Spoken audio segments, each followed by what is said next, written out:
नमस्कार साथियों, मैं एके प्रजापति आप सभी का स्वागत करता हूं हमारे यूट्यूब चैनल स्टडी कर पर। फ्रेंड्स, आप लोग देख रहे हैं आरआरबी ग्रुप बी के साइंस के पेपर के सोल्यूशन की सीरीज जो हुआ था 23 अगस्त 2022 की थर्ड शिफ्ट में। इससे पहले का भी हमने जो है शिफ्ट 1 का और इससे पहले की तारीखों का हमने कई सेट्स का सोल्यूशन अपलोड किया हुआ है। आप लिस्ट में जाके उसको भी देख सकते हैं। जितने ज्यादा क्वेश्चन की प्रैक्टिस करेंगे आपके आने वाले एग्जामों के लिए हेल्पफुल होगा। इसके अलावा हमने मैथ का और रीजनिंग का भी सोल्यूशन अपलोड किया हुआ है, आप उसको भी देख सकते हैं। वीडियो अच्छी लगे तो लाइक, शेयर और सब्सक्राइब जरूर कीजिएगा। चलिए शुरू करते हैं आज के सॉल्यूशंस। निम्नलिखित में से कौन सा उपकरण विद्युत चुंबकीय प्रेरण के सिद्धांत पर आधारित है ना। विद्युत चुंबकीय प्रेरण के सिद्धांत पे वो आधारित होगा जो विद्युत को बनाएगा, है ना। तभी उसमें सापेक्ष गति होगी, है ना, फ्लक्स को काटेगा वो। ठीक है, तो अब देखेंगे जो विद्युत पंखा है ये विद्युत खर्च कर रहा है, ना कि बना रहा है ना। विद्युत पंखा हो गया, विद्युत मोटर हो गया और विद्युत बल्ब हो गया, ये विद्युत को खर्च कर रहे हैं। और ये विद्युत जनरेटर हो गया, ये विद्युत को बना रहा है। तो ये हमारा जो है विद्युत चुम्बकीय प्रेरण के सिद्धांत पे विद्युत जनरेटर आधारित है। तो ऑप्शन 3 हमारा करेक्ट हो जाएगा ना। ये क्या करता है, यांत्रिक ऊर्जा को विद्युत ऊर्जा में कन्वर्ट करता है। विद्युत ऊर्जा में, है ना। और ये हो गया विद्युत पंखा हो गया, विद्युत मोटर हो गए, ये विद्युत ऊर्जा को यांत्रिक ऊर्जा में कन्वर्ट कर रहे हैं। ये भी आप याद रखिए, यांत्रिक ऊर्जा में। विद्युत बल जो है विद्युत ऊर्जा को ऊष्मीय ऊर्जा में कन्वर्ट कर रहा है।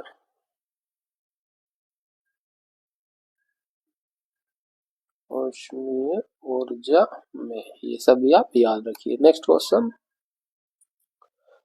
नीचे दिए गए कथनों पर विचार कीजिए और सही उत्तर का चयन कीजिए। कथन एक क्या कह रहा है, सोडियम हाइड्रोक्साइड क्लोर एल्कली प्रक्रिया द्वारा निर्मित किया जाता है। बिल्कुल सही, कथन एक हमारा करेक्ट हो जाएगा। क्लोर एल्कली प्रक्रिया क्या होती है, जब नमक के जलीय विलयन को, है ना, और जल को, इसमें जब विद्युत अपघटन किया जाता है, विद्युत प्रवाहित की जाती है तो विद्युत अपघटन होता है। विद्युत अपघटन से क्या होता है, NaOH का निर्माण होता है, हाइड्रोजन का निर्माण होता है और क्लोरीन का निर्माण होता है। ठीक है, इक्वेशन को बैलेंस कर देते हैं, ये 2 हो जाएगा, ये 2 हो जाएगा और ये 2 हो जाएगा। ठीक है, तो इस बात को आप याद रखिए। जब नमक के जलीय विलयन, ये लिख लेते हैं, जलीय विलयन हो गया, है ना, और जल को जब विद्युत प्रवाहित करते हैं विद्युत अपघटन द्वारा NaOH, हाइड्रोजन और क्लोरीन का निर्माण होता है। इसी क्लोरीन से क्लोर को लिया गया है और ये एक क्षार हैगा NaOH, तो क्लोर क्षार अभिक्रिया इसे बोला जाता है। कथन 2 क्या है, सोडियम हाइड्रोक्साइड का उपयोग कृत्रिम वस्त्र रेशे बनाने में किया जाता है। बिल्कुल सही बात है। इसके अलावा और भी इसके यूज होते हैं, है ना, यूजेस और भी होते हैं। जैसे कि इसका उपयोग होता है कागज बनाने में, कागज बनाने में, धातुओं से ग्रीस साफ करने में, धातुओं से ग्रीस हटाने में। इसके अलावा जो है साबुन व अपमार्जक बनाने में। तो इन पॉइंट्स को भी याद रखिए। तो दोनों ही कथन हमारे यहाँ पे सही है, ऑप्शन 2 हमारा करेक्ट हो जाएगा। नेक्स्ट क्वेश्चन, रक्षक कोशिकाओं में होने वाले कौन से परिवर्तन रंध्रों के खुलने का कारण होते हैं। देखिए इमेज लगा लेते हैं स्टोमेटा का। देखिए ये है स्टोमेटा का इमेज, ये ओपन स्टोमेटा है और ये क्लोज स्टोमेटा है ना। इस स्टोमेटा में जो ये आप हरे कलर को देख रहे हैं ये होता है क्लोरोप्लास्ट सेल, इसी में ही क्लोरोफिल होता है जो प्रकाश संश्लेषण के लिए उत्तरदायी होता है। ठीक है, और ये जो सेल होती है ये बोली जाती है गार्ड सेल्स, है ना। ये हो गया हमारी गार्ड सेल्स। ठीक है, अब ये गार्ड सेल्स में जब पानी एंटर हो जाता है ना, पानी भर जाता है तो ये कुछ इस तरह से मुड़ जाता है। जब इसमें पानी अंदर आ जाता है तो ये इस तरह से, क्यों, इसमें अंदर वैक्यूल्स होता है, वैक्यूल्स में पानी भरेगा तो ये इस तरह से बैंड हो जाता है, और जब बैंड हो जाएगा ये ओपन स्थिति हो जाएगी खुलने की। और वही रात के समय पे जब ये पानी जो है वापस से बाहर निकल जाता है वैक्यूल से तो इस तरह से सीधे हो जाते हैं। सीधे हो जाएंगे तो ये क्लोसी कंडीशन हो जाएगी। ठीक है, तो किस वजह से हो रहा है, जब पानी इनके अंदर जा रहा है और जब पानी बाहर निकल जाता है तो वो क्लोज हो जाता है। इस बात को आप ध्यान रखिए ना। तो क्या हो रहा है, रक्षक कोशिकाओं में जल का प्रवेश और उसका फूलना है ना। रंध्रों के खुलने के बारे में पूछा गया था, वो कैसे खुलेंगे, जब इनके अंदर जो है जल प्रवेश कर जाएगा। जल प्रवेश करेगा तो फूल जाएंगी, फूलने की वजह से ये बैंड हो जाएंगी और ये ओपन पोजिशन बन जाएगी। ठीक है, और जब प्रकाश संश्लेषण होता है तो ये कार्बन डाइऑक्साइड को ले लेते हैं वायुमंडल से और ये जो है ऑक्सीजन अपशिष्ट के रूप में ऑक्सीजन को बाहर निकालते हैं यहीं से।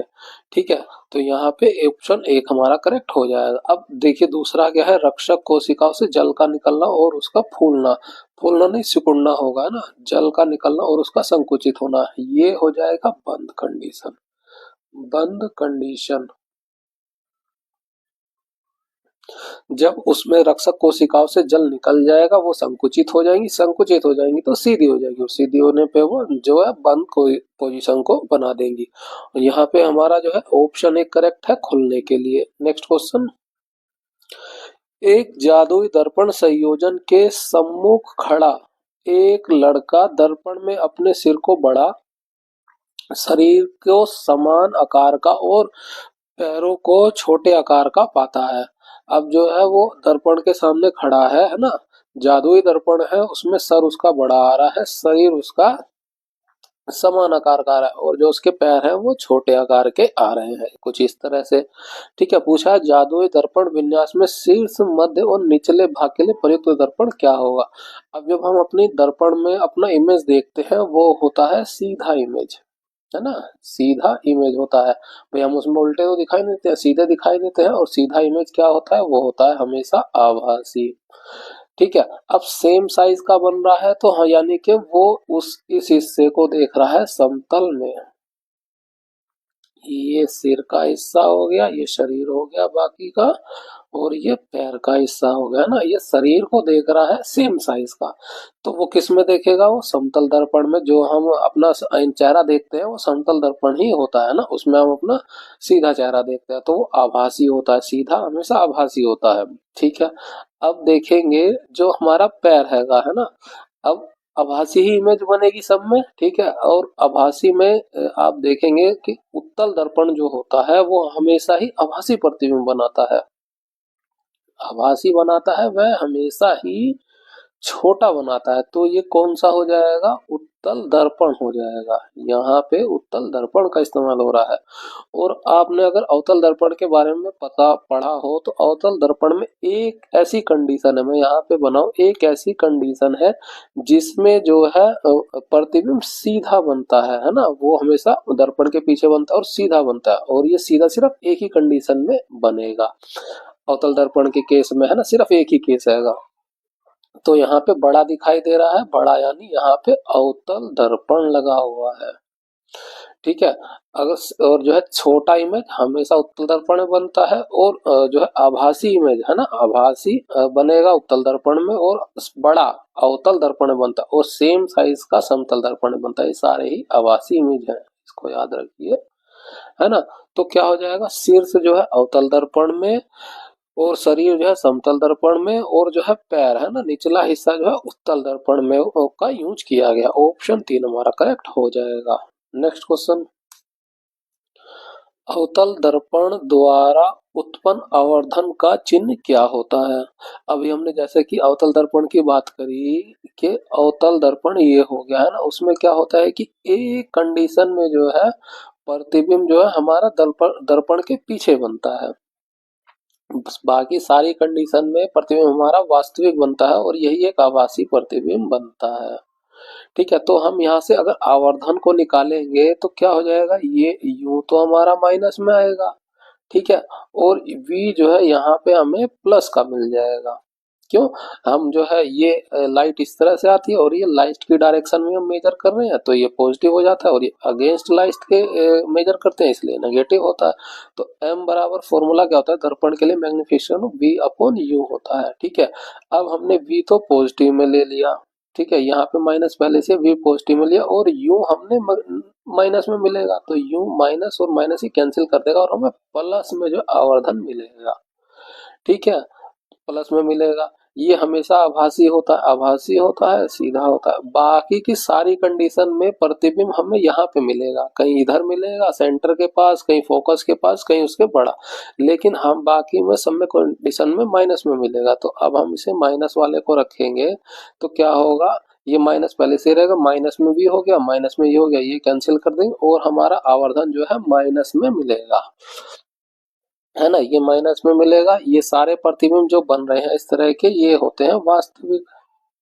वास्तविक वास्तविक जो है उल्टा होता है, ठीक है। तो वास्तविक के केस में हमेशा आवर्धन माइनस बनता है और जो है आभासी के केस में आवर्धन जो है प्लस में होता है। तो बस यही पूछा गया आवर्धन के लिए चिन्ह क्या होगा, तो प्रतिबिंब के आभासी होने पर वो धनात्मक होगा, है ना, आभासी होने पर धनात्मक होगा और प्रतिबिंब के वास्तविक होने पर वो ऋणात्मक होगा। बस आप कंडीशंस को याद रखिए। ऑप्शन 2 हमारा करेक्ट हो जाएगा। नेक्स्ट क्वेश्चन, पौधे के किस भाग का उपयोग जो है अपशिष्ट पदार्थों को संग्रहित करने में किया जाता है, वो होता है वैक्यूल्स, है ना, जिसे होती है रिक्तियां। ये पादप का सबसे बड़ा हिस्सा होता है, लगभग 90% तक होता है वैक्यूल्स, है ना। वैक्यूल जो है पौधों को जो है मजबूती प्रदान करते हैं, स्फूर्ति प्रदान करते हैं, स्फीति स्फीति प्रदान करते हैं, मजबूती प्रदान करते हैं और ये भंडारण तो करते ही हैं। लाइसोसोम ये ज्यादातर जंतुओं में ही पाया जाता है,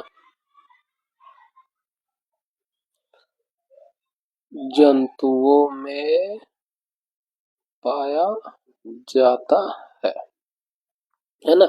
लाइसोसोम काम क्या करता है, ये जो है अपशिष्ट पदार्थों को पचाने का काम करता है, अपशिष्ट पदार्थों को पचाने का कार्य करता है, ठीक है। अपशिष्ट पदार्थों पर पचाएगा। इसके अलावा जो सेल जो है खराब हो जाती है ना, खराब हो जाती है सेल,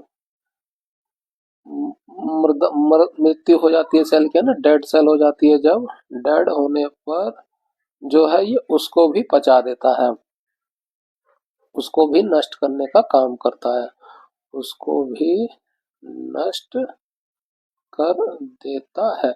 कैसे, जो इसमें जो एंजाइम होता है पचाने वाला, ये उसको अब खुद को फाड़ लेता है ना, अपने आप को ब्लास्ट करके जो है सेल को जो है पचा लेता है, नष्ट कर देता है। तो इसे जो आत्महत्या की थैली भी कहते हैं,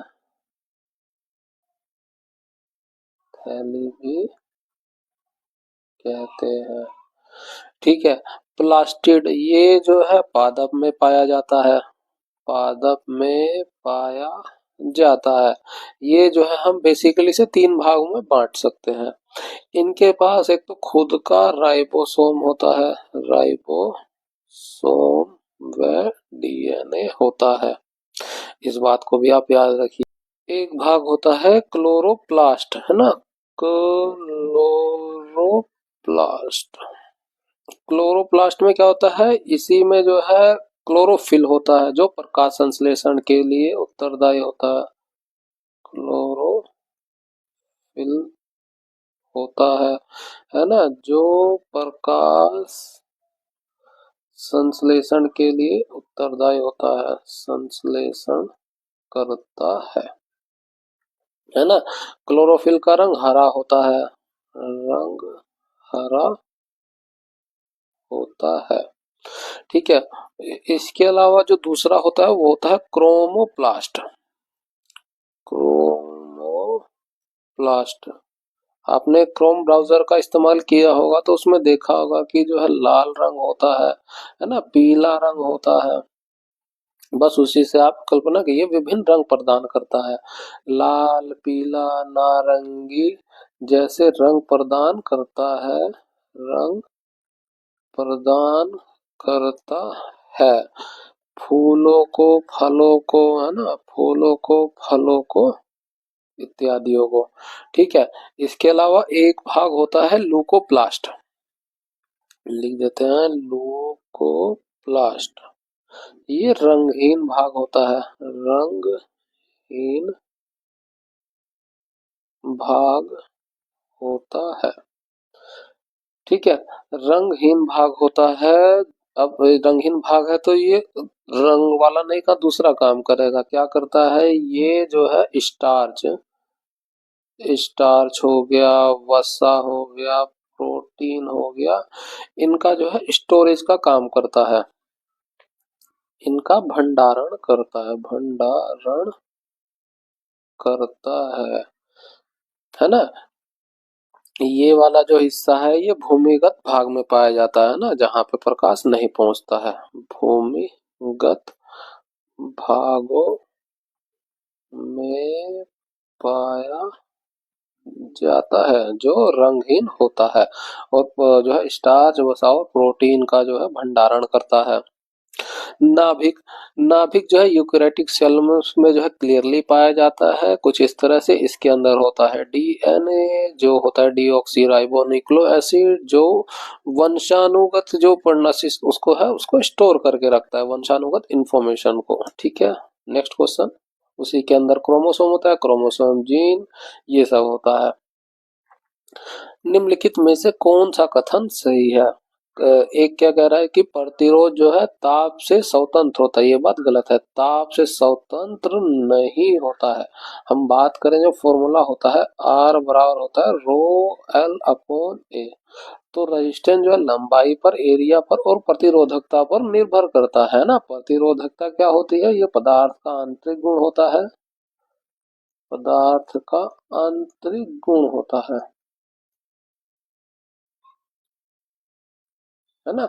हर पदार्थ की रेजिस्टिविटी अलग अलग होती है और जो है तापमान पर निर्भर करता है, ये तापमान पर निर्भर करता है। तो तापमान जैसे जैसे चेंज होगा रेजिस्टिविटी चेंज होगी, रेजिस्टिविटी रेजिस्टेंस के अनुपाती है, तो ये रेजिस्टेंस भी हमारा चेंज होगा। तो ये जो है ताप के अनुकरण स्वतंत्र नहीं होता है, ताप पे निर्भर करता है, तो ये बात गलत हो जाएगी। किसी चालक के टर्मिनलों के बीच वोल्टेज जितना अधिक होगा प्रतिरोध उतना ही अधिक होगा। प्रतिरोध जो है सिर्फ इन तीन कारकों पर निर्भर करता है ना, प्रति रेजिस्टिविटी पर, लेंथ पर और ये पर, ना कि जो है आप इस फॉर्मूले को कंसीडर करें V इक्वल टू आई, है ना। वोल्टेज बढ़ाने पर रेजिस्टेंस घटता है, ना कि जो है वोल्टेज बढ़ाने पर करंट घटेगा, ना कि वोल्टेज रेजिस्टेंस पे कोई इफेक्ट पड़ेगा। रेजिस्टेंस चेंज होता है मटेरियल की प्रॉपर्टी पर, लंबाई और उसके एरिया पर, तो ये बात भी गलत हो जाएगी। प्रतिरोध की इकाई जो है एसआई इकाई ओम होती है, ये बात बिल्कुल सही है, तो ऑप्शन 3 हमारा करेक्ट हो जाएगा। तो सही कथन सिर्फ हमें एक ही मिला, तो आंसर क्या हो जाएगा, एक का केवल सी। Next question. सीमा नींबू निचोड़ती है और उस रस को गिलास में एकत्र करती है। जब वह इसमें थोड़ा जल मिलाती है तो उसे महसूस होता है कि इसकी खटास कुछ कम हो गई है। अब देखिए, ये गिलास लिया, सीमा ने जो है इसमें नींबू निचोड़ दिया, ठीक है।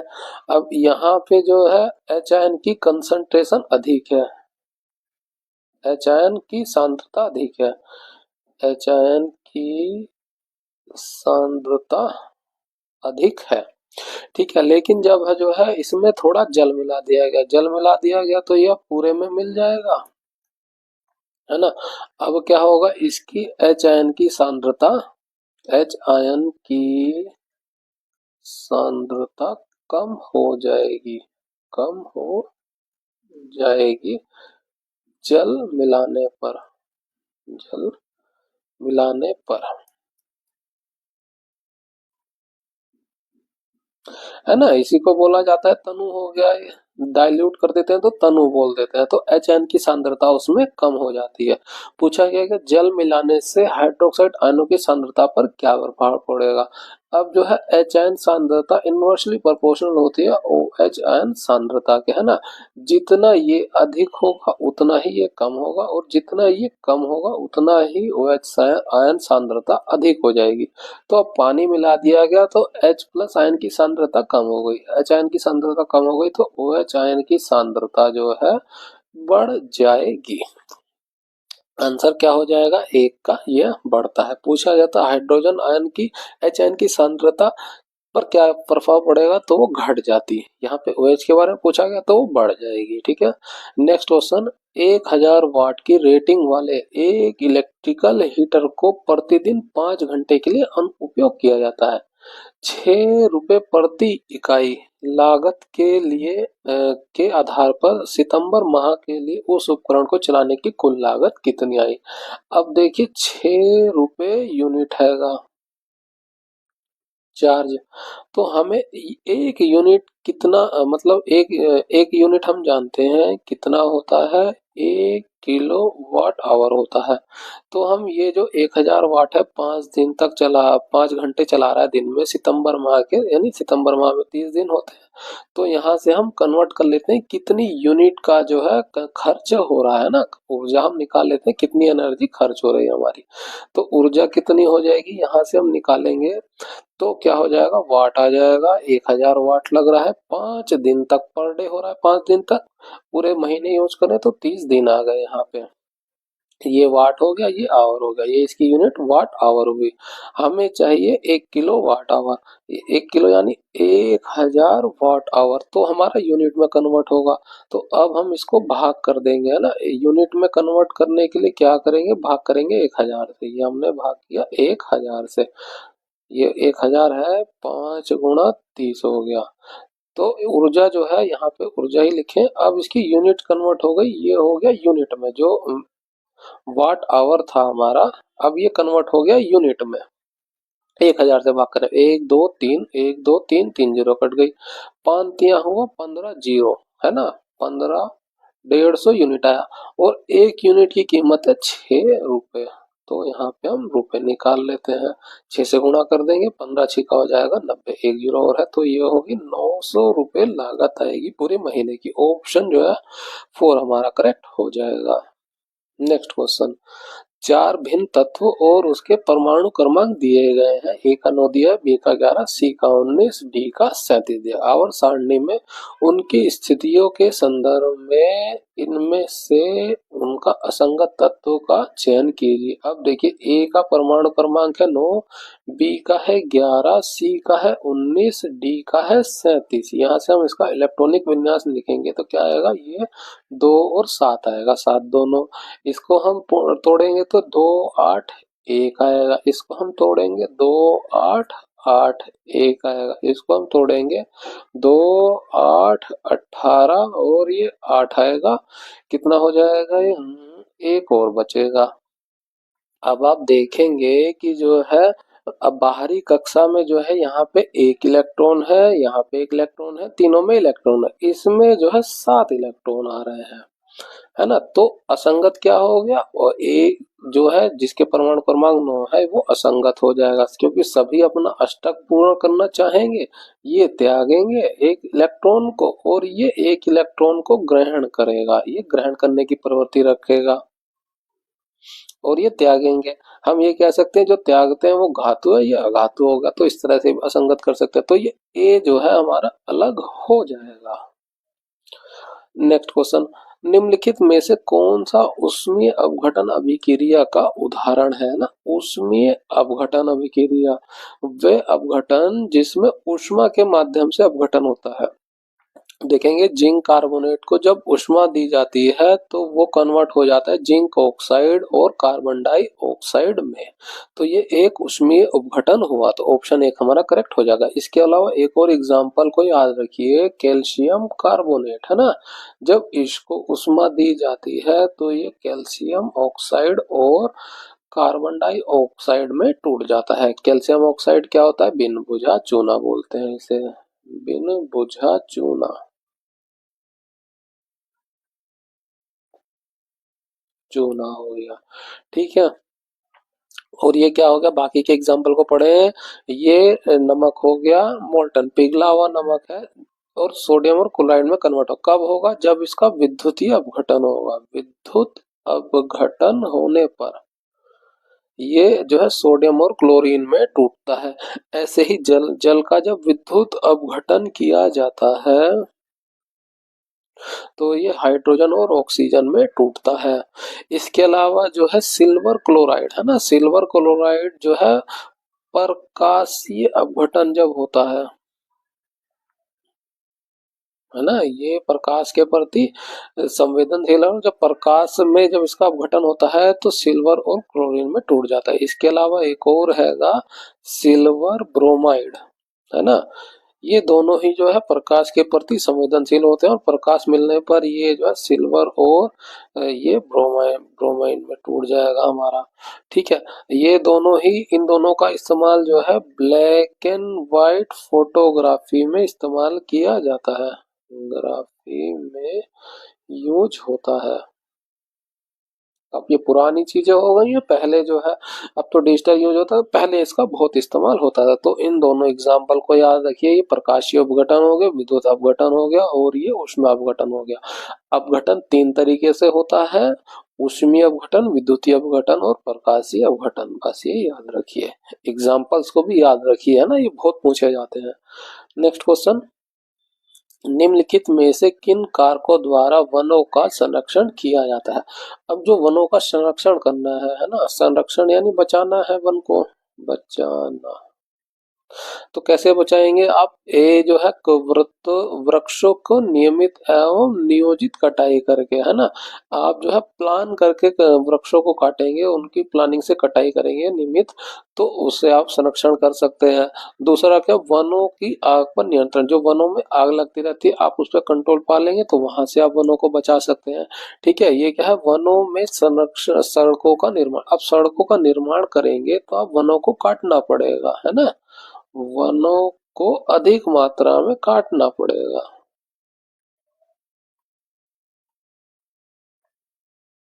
काटना पड़ेगा। तो ये संरक्षण नहीं होगा, ये तो हम वन का नष्ट कर रहे हैं, तो ये बात गलत हो जाएगी, है ना।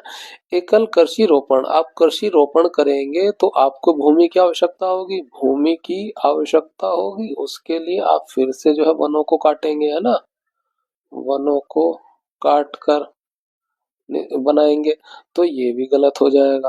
वन रोपण और पुनः वनीकरण को बढ़ावा देना, है ना, वनों को बढ़ाएंगे तो वनों का संरक्षण होगा, ये बात बिल्कुल सही है। वन एवं वन उत्पादों का उचित उपयोग करके, उचित उपयोग करेंगे तब भी उनका ही संरक्षण होगा, है ना। भाई आप उनका उचित उपयोग करेंगे तो आप क्यों काटेंगे, है ना। मवेशियों के चरने के लिए भूमि साफ करना, भूमि साफ करेंगे तो वनों को काटना पड़ेगा, वनों को काटना पड़ेगा। ठीक है, तो यहाँ पे संरक्षण नहीं होगा, यहाँ पे भी कट जाएगा। तो हमारे संरक्षण के क्या क्या तरीके हैं, प्लानिंग करके कर सकते हैं, आग को बचाएं, वनारोपण करें और उचित उसका उपयोग करें फलों वगैरह का। तो A B E F option 3 हमारा करेक्ट हो जाएगा। नेक्स्ट क्वेश्चन, वह परिघटना जिसके कारण किसी चालक और चुंबक के बीच सापेक्ष गति के कारण चालकों के बीच विभवांतर उत्पन्न होता है ना। जब चालक और चुंबक के बीच सापेक्ष गति होती है तो वहां पे फैराडे का नियम याद रखिए, विद्युत चुंबकीय प्रेरण वो कहलाता है। ऑप्शन 3 हमारा करेक्ट हो जाएगा, है ना। जितना चालक में गति होगी मैग्नेटिक फ्लक्स उतना ही कटेगा और उतनी ही ज्यादा जो है विद्युत का निर्माण होगा, विभवांतर उत्पन्न होगा, उतना ही ज्यादा विभवांतर उतना ही ज्यादा धारा, तो ये विद्युत चुंबकीय प्रेरण पर धारित। ऑप्शन जो है 2 हमारा करेक्ट हो जाएगा। नेक्स्ट क्वेश्चन, मानव मस्तिष्क का कौन सा भाग उल्टी की अनैच्छिक क्रिया को नियंत्रित करता है। अब जो अनैच्छिक क्रिया होती है वो करता है हमारा मस्तिष्क का पश्च मस्तिष्क भाग। ये जो पश्च मस्तिष्क भाग होता है ये सारी अनैच्छिक क्रियाओं को ही नियंत्रित करता है, सभी अनैच्छिक क्रियाओं को नियंत्रित करता है।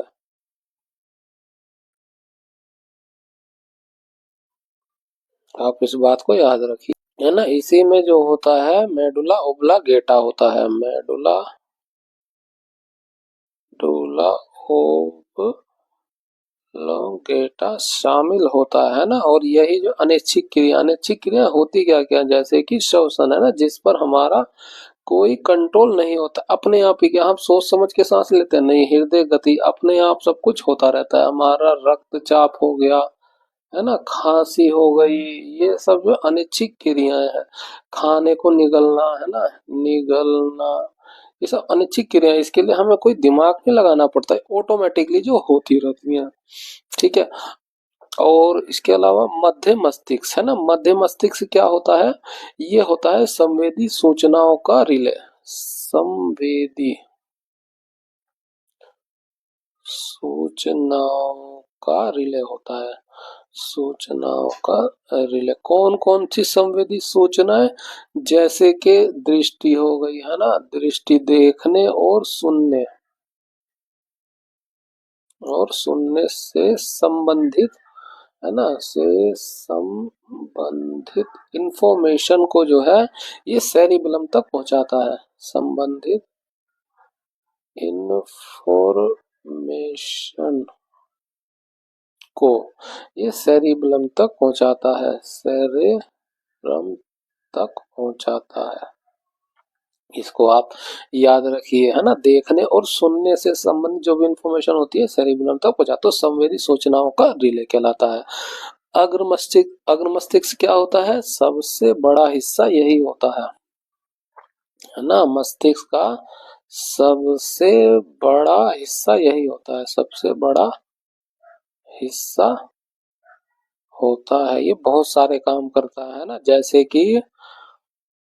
जैसे कि सोचने, सीखने, याददाश्त, याददाश्त, याददाश्त, फीलिंग्स हमारी भावनाओं है ना, और स्वैच्छिक गतिविधियां है ना, स्वैच्छिक गतिविधियों को नियंत्रित करता है।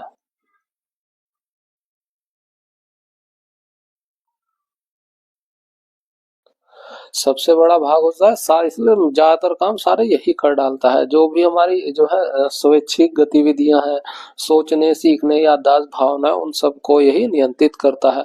अब इसके भी 3 भाग होते हैं, उसको भी आप याद रखिए। सेरेब्रम होता है, सेरेब्रम, सेरेब्रम ये जो है, अब जो है अग्र मस्तिष्क में ये सबसे बड़ा हिस्सा होता है।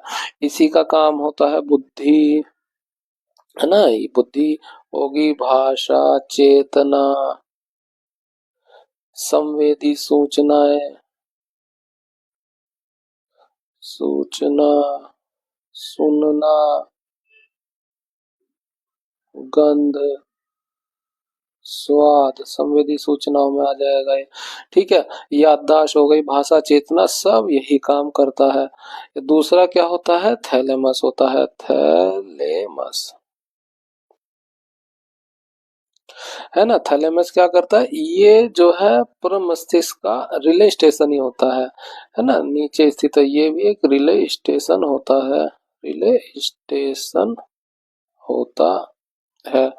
जो हमारी संवेदी सूचना होगा ना, संवेदी सूचनाएं जो है, संवेदी सूचना को सेरेब्रम तक पहुंचाता है, सेरेब्रम तक पहुंचाता है, तक पहुंचाता है।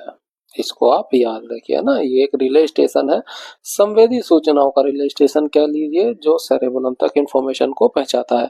इसके अलावा जो तीसरा हिस्सा होता है उसे बोला जाता है हाइपोथैलेमस, थैलेमस है ना। हाइपोथैलेमस जो है ये पीयूष ग्रंथि से जुड़ा रहता है, ये आती याद रखिए, पीयूष ग्रंथि से जुड़ा होता है।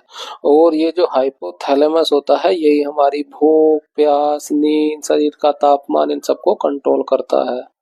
लिख देते हैं, भूख हो गया, प्यास, नींद है ना, शरीर का तापमान, शरीर का तापमान, ये सब नियंत्रित करता है।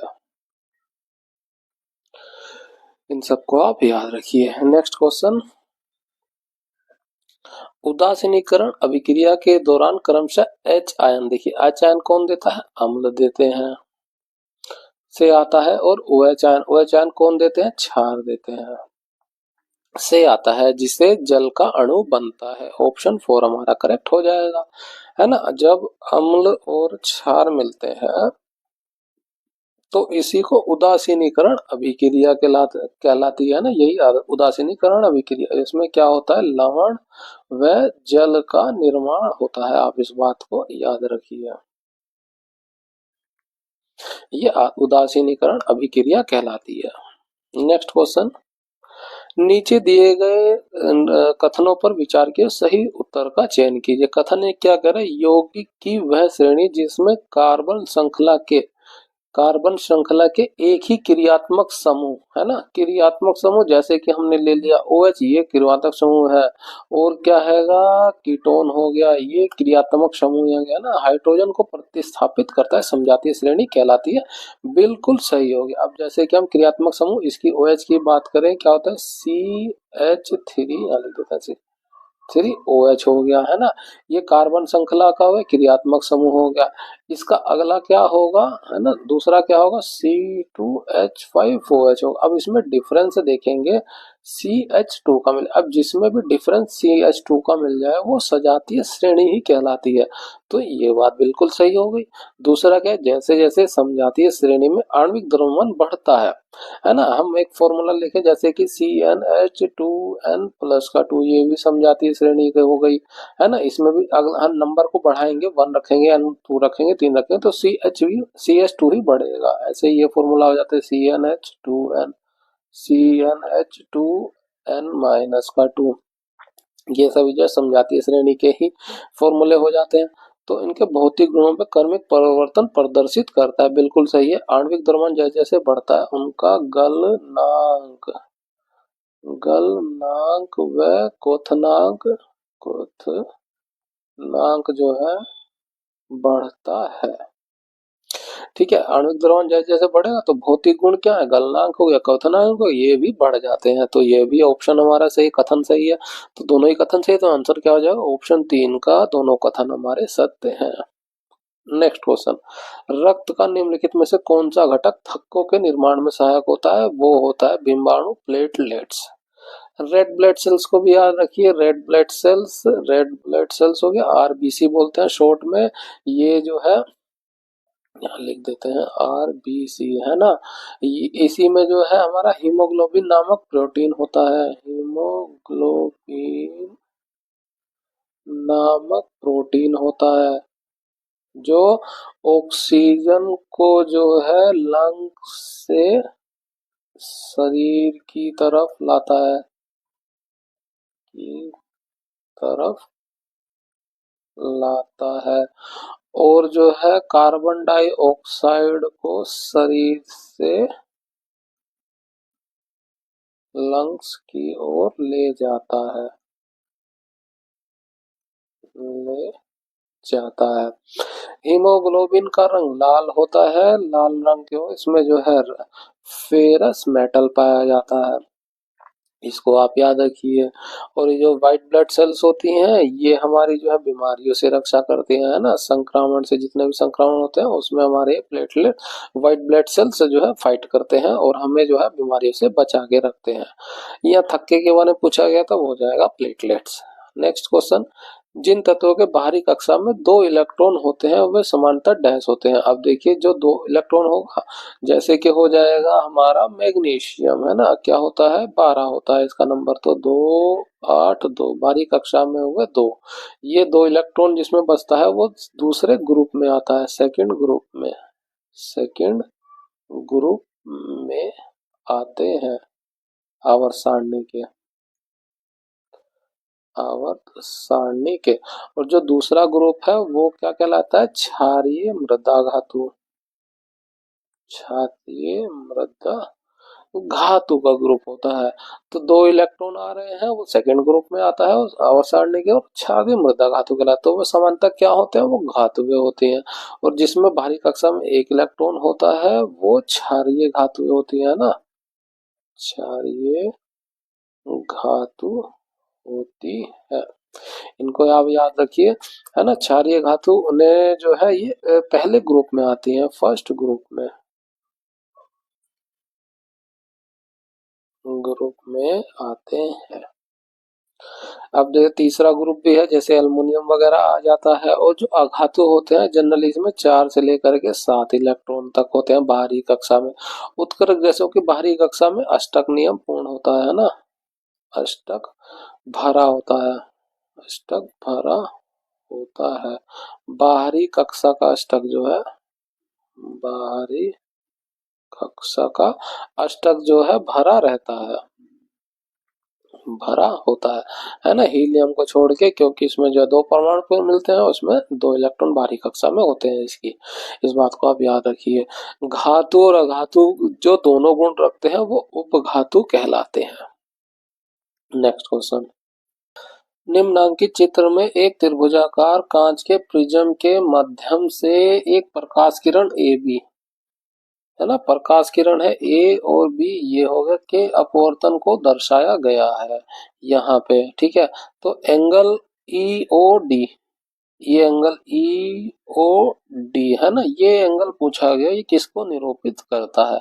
अब देखिए आपने अगर सारी चीजों को पढ़ा हो तो ये होती है आपतित किरण, आपतित किरण, आपतित किरण होती है। और ये जो होती है ये अपवर्तित किरण होती है,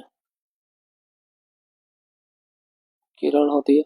और ये जो होती है ये निर्गत किरण होती है। नहीं है तो आप ये सारी चीजों को याद रखिए। और ये जो होता है एम डैश एन, ये होता है अभिलंब।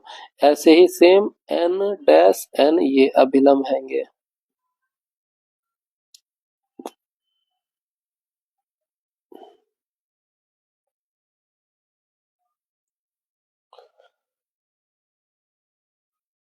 ठीक है।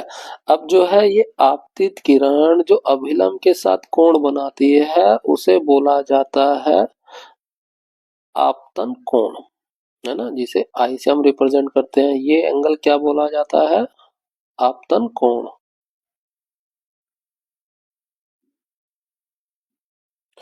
ठीक है।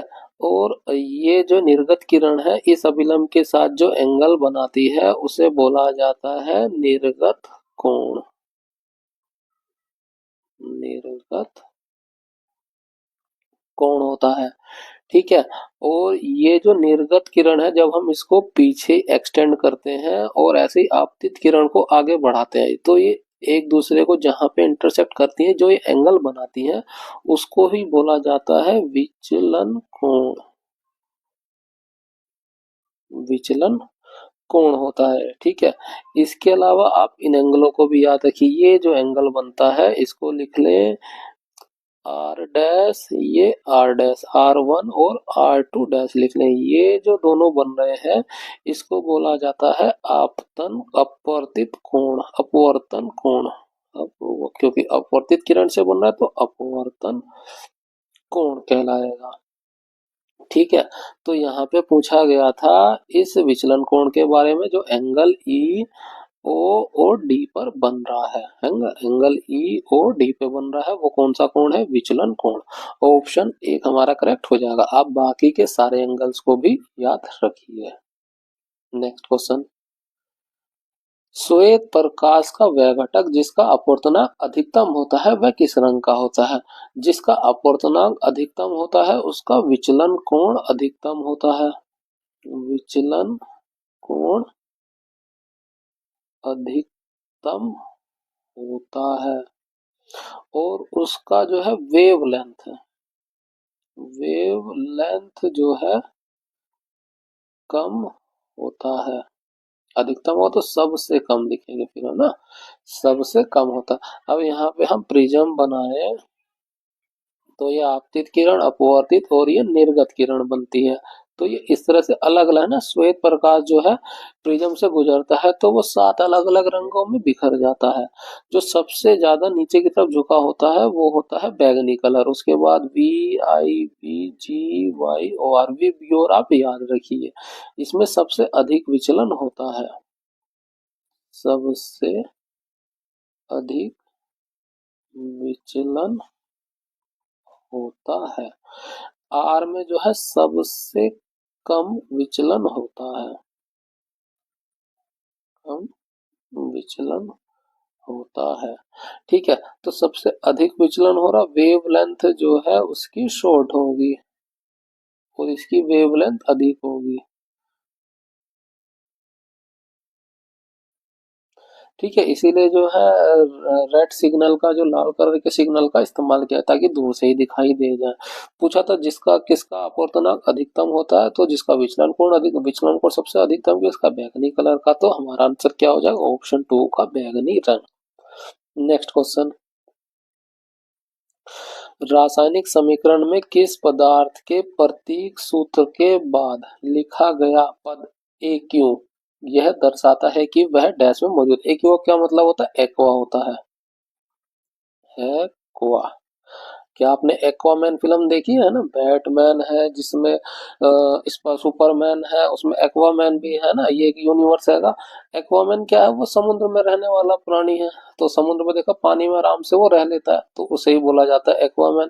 तो एक्वामैन का क्या मतलब होगा, जलीय विलेन के रूप में। तो ए क्यू किसको दर्शाता है, जलीय विलेन को।